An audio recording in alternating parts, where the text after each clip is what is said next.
how to use ideally or idle to develop programs.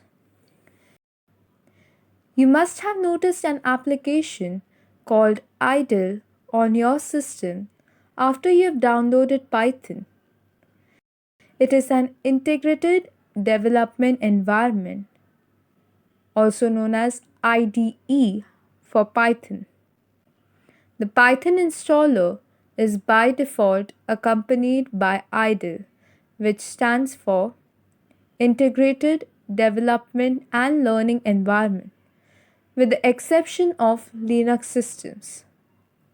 It consists of a shell where you can execute single line statements and provides a fully featured text editor to create a Python script that includes features like syntax highlighting, auto completion, and smart indent.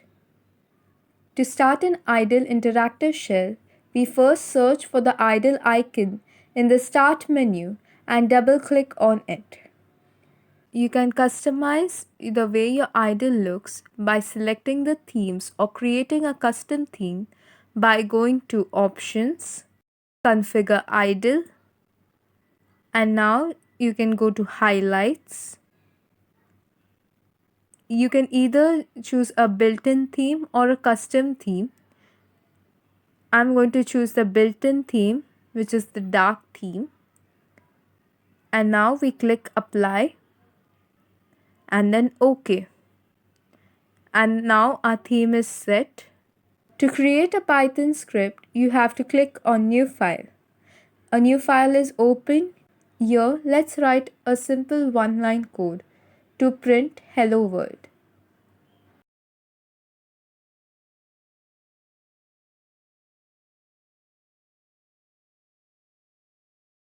In Python, this is how we write the print statement.